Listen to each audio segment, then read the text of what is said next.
Fala pessoal, beleza? Nesse vídeo a gente vai abordar a respeito dos pacotes services, ok? Bom, a ideia principal é mostrar as classes anotadas com o @service, que são as nossas classes de serviço, e explicar qual é a finalidade dessas classes, né? Qual a finalidade principal, quais são as duas principais finalidades das classes que estão nessa camada de serviço. Então, a primeira finalidade das classes da camada de serviço são implementações de regras de negócio. Então, quando eu tenho uma classe muito simples, como por exemplo uma UF Service, eu não tenho necessidade de implementação de regras de negócio. Então, se ele manda inserir, eu insiro, se ele manda alterar, eu altero, eu não tenho que verificar nada. Agora, quando eu tenho uma classe relacionada a um processo de negócio, a uma funcionalidade do meu sistema relacionada a um processo de negócio, a alguma coisa que é mais complexa, um caso de uso, então eu teria que fazer algumas validações, algumas implementações de regra de negócio. Então, essa camada de serviço é a camada onde nós vamos fazer essas implementações. Por exemplo, no caso da classe empréstimo service, eu tenho um método aqui, verificar regras de negócio, e eu faço a implementação das 3 regras de negócio para que seja possível a inserção de um empréstimo aqui mesmo na camada de serviço. Então, a camada controllers, ela não implementa as regras de negócio. Se eu for olhar aqui o empréstimo controller, por exemplo, a inserção de um empréstimo é só uma replicação. Ele chega aqui, ele manda inserir um empréstimo, e eu delego essa responsabilidade para a minha classe da camada de serviço. E na camada de serviço é que eu vou verificar, nesse caso aqui o F-Service não, na camada de serviço aqui em empréstimo service, no momento que eu for inserir um empréstimo, cadê o inserir aqui do empréstimo? Inserir, aí eu faço a verificação se todas as regras de negócio foram satisfeitas. Caso elas tenham sido, aí eu pego e realmente insiro o empréstimo. Então, o primeiro objetivo, né, dessa separação, dessa camada, é a implementação de regras de negócio. Eu falei do @service, mas eu não mostrei, né? Então, eu vou subir aqui para mostrar que a empréstimo service é uma classe anotada para @service. Como essa classe ela vai manipular as classes repositories, né? A ela que vai inserir no repositório, é ela que vai inserir no banco de dados. Então, eu tenho um auto-wired aqui para ela instanciar automaticamente, para o Spring instanciar automaticamente o objeto de repositório relacionado a essa entidade. Bom, beleza, são essas classes que implementam as regras de negócio. Mas eu coloquei aqui também que a camada de serviço é uma camada muito importante porque ela também vai tratar o gerenciamento de transação nas nossas operações com banco de dados. Aí eu dei o exemplo de uma anotação que foi utilizada também na classe empréstimo service, que é essa daqui, ó, @transactional propagation, né, o atributo propagation igual a propagation.requires_new. O que significa isso? Então, para poder exemplificar o porquê que a gente colocou essa anotação nos métodos de inserção, alteração e deleção na classe empréstimo service, eu vou dar um exemplo aqui. Eu vou mostrar aqui uma determinada situação e depois a gente volta no significado dessa anotação aqui. Então, vamos entender o nosso banco de dados, como que ele funciona. Ó, eu vou chegar aqui e vou mostrar quais são os empréstimos que já estão cadastrados no meu banco de dados. Eu tenho empréstimo 1 e tenho empréstimo 2. Agora eu vou mostrar as fitas e as disponibilidades das fitas. O empréstimo 1 está cadastrado para a fita 1 e fita 2, e o empréstimo 2 está cadastrado para a fita 3, se eu não me engano. Então vamos olhar aqui, ó, deixa eu verificar aqui. Ó, o empréstimo está apontando para um determinado. Esse daqui é uma fita, né, no caso, mas eu vou olhar o item de empréstimo. Então vamos voltar aqui. O empréstimo 2, vou dar um exemplo aqui. O empréstimo 2 aqui, ele tem alguns itens. Vamos olhar os itens, na verdade é um só. O empréstimo 2, ele está associado à fita 3, ok? Então, se eu visualizar aqui na tabela fita, eu vou verificar que a disponibilidade da fita 3 ela está como false. Por quê?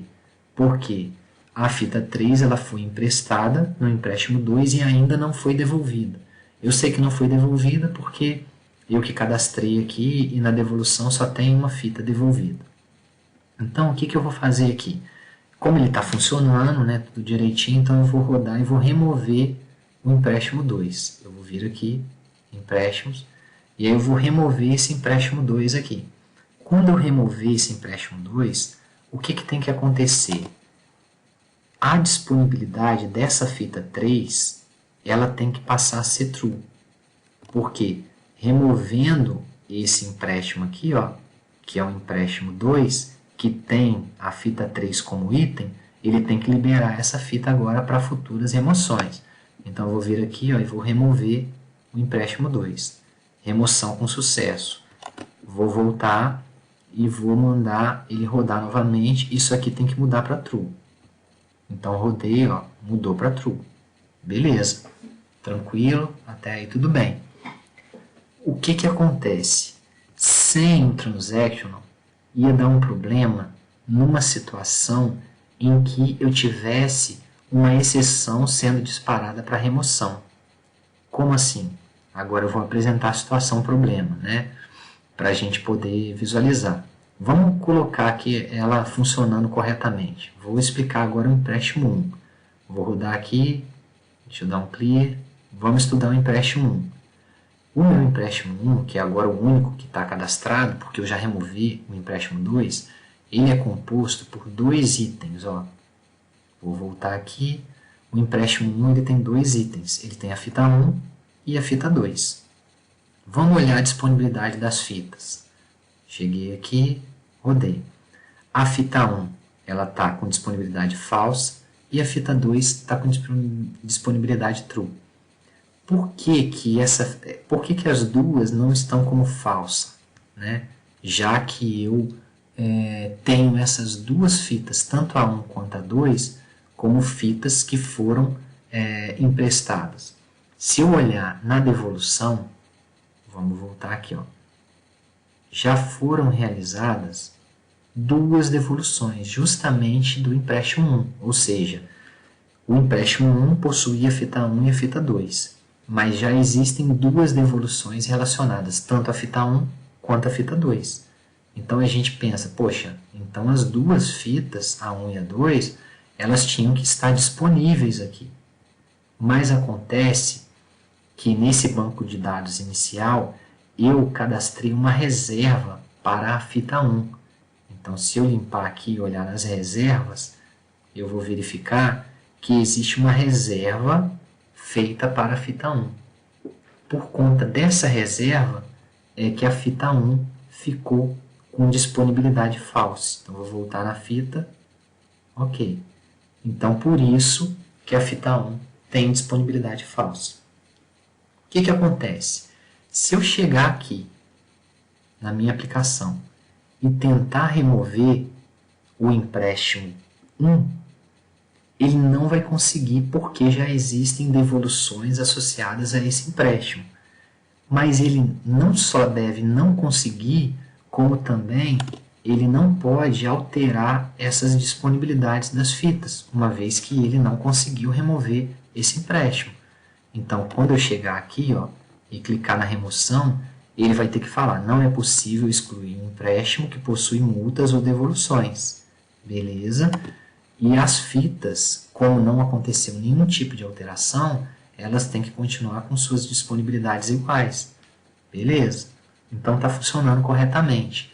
Mas isso só está funcionando corretamente porque a gente utilizou essa transação aqui. A transação, né, com propagação requires new vai garantir que tudo que eu fizer no meu método de direção tem que ser realizado em uma única transação. Caso der algum problema, eu tenho que desfazer tudo aquilo que tinha começado a ser feito, ou seja, eu tenho que dar um rollback. Então, vou voltar no código aqui, ó, e mostrar, ó, no empréstimo service, eu tenho um método de deleção, que é esse método aqui, e ele tem uma notação transactional com propagation do tipo requires new. Todas as operações de persistência no BD, elas têm que ser realizadas nessa única transação. Se eu fizer isso aqui, ó, todas quais, eu não tenho, na hora que eu deleto um empréstimo, eu não tenho que alterar a disponibilidade das fitas e colocar elas como true. Imagina, você foi lá e acabou de cadastrar um empréstimo com 3 itens lá. Ah não, cadastrei errado, vou remover. O que tem que acontecer com a disponibilidade daquelas 3 fitas? Tem que voltar a ser true. Estava false, tem que voltar a ser true. E depois você vem e deleta o empréstimo, né? Esquece isso aqui por enquanto, eu vou explicar daqui a pouco. Então eu atualizo, né? Eu vou deletar o empréstimo, atualizo a disponibilidade das fitas para true e deleto o empréstimo. Mas isso tudo tem que ser feito de uma forma atômica, ou seja, se der pau na hora de deletar um empréstimo, ele tem que voltar e desfazer todas as atualizações que ele tinha começado a fazer. Portanto, se eu chegar aqui, ó, e comentar esse transactional aqui, o que vai acontecer? Agora a gente vai voltar aqui para a situação problema. Então, comentei. Agora o que vai acontecer? A atualização das disponibilidades das fitas e a deleção do empréstimo, elas estão sendo realizadas em transações diferentes, ok? Então, isso vai permitir que eu consiga atualizar fitas e, de repente, na hora que eu for deletar um empréstimo, se der problema, ele não vai conseguir deletar o empréstimo, mas também não vai desfazer as atualizações que eu já tinha começado a fazer anteriormente. É esse problema que a gente vai visualizar. Ó. Vou voltar aqui, vou atualizar o meu banco, porque eu já fiz a alteração, né, comentando o @transaction, e agora o meu banco voltou na estaca zero. Então, vou chegar aqui, vou atualizar na minha aplicação cliente de teste também, eu tenho os 2 empréstimos. Agora, olha o problema que vai dar. Eu vou vir, vou mostrar as disponibilidades das fitas. Vamos lembrar, ó, que a fita 1 está como false, porque já existe uma reserva associada a ela. E a fita 2 está como true, porque ela já foi devolvida pelo cliente, né, responsável pelo empréstimo 1. Vou na aplicação cliente e vou tentar deletar o empréstimo 1. Ele não vai conseguir, porque existem devoluções associadas ao empréstimo 1. Só que o problema é que vai acontecer isso. Ó. Ele vem, fala que não é possível excluir o empréstimo, e realmente ele não exclui o empréstimo continua aqui, mas ele vai alterar a disponibilidade das fitas associadas àquele empréstimo. Ele vai colocar true aqui em cima daquilo que já era true e vai colocar um true aqui em cima desse false que estava na fita 1. Então, na hora que eu rodar aqui, ó, ficou true aqui. Por que isso aconteceu? Porque, como eu mostrei aqui, ó, ele primeiro teve que atualizar a disponibilidade das fitas. Atualizou, beleza. Quando ele chegou para deletar o empréstimo, ele não conseguiu, porque o empréstimo está associado a devoluções. E aí ele vai disparar uma exceção, uma Data Integrity Violation Exception. E aí a gente vai falar que não é possível e tudo mais, mas a atualização da disponibilidade das fitas já foi realizada. Então, nesse tipo de situação, quando você quer garantir que várias operações de persistência no banco de dados aconteçam de uma forma atômica, às vezes isso vai acontecer várias vezes. Ah, não, eu só quero tudo ou nada. Eu tenho que inserir um negócio numa tabela, atualizar na outra e deletar na outra, mas tem que ser tudo de uma vez. Aí você vai usar o atributo de propagação do tipo requires new, ok? Um outro detalhe que tem nessa implementação aqui é esse flush. O que acontece? Se eu estivesse utilizando o transactional aqui, mas não estivesse utilizando o método flush, eu vou salvar, ele vai subir com essas alterações aqui no nosso banco e a gente vai visualizar a situação que vai acontecer. só para a gente, né, entender por que eu estou utilizando isso. Então, eu vou voltar aqui, ó, no empréstimo, vou atualizar, beleza, vou abrir o banco para a gente poder ficar concentrado na questão da fita e a gente entender qual é o problema de não usar o flush ali. Vamos observar novamente as fitas. Ó, as fitas associadas ao empréstimo 1, que são as fitas 1 e 2, elas estão com essas disponibilidades ali. Ó. A fita 1 está falsa porque ela está com uma reserva associada e a fita 2 já foi devolvida, está como true. Eu chegando aqui e mandando ele deletar, ele não vai dar o problema de alterar essa disponibilidade aqui para true. Por que ele não vai dar esse problema?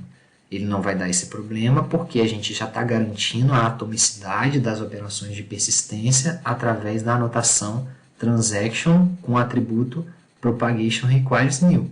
Então não é esse o problema que vai dar. Só que o problema vai ser a mensagem de erro que ele vai disparar. Vamos rodar aqui, ó, e vou tentar deletar o empréstimo 1. Aí ele vai me mandar essa mensagem aqui, ó, grandona. É uma mensagem do tipo Constraint Violation Exception. Mas por que ela não foi capturada, né?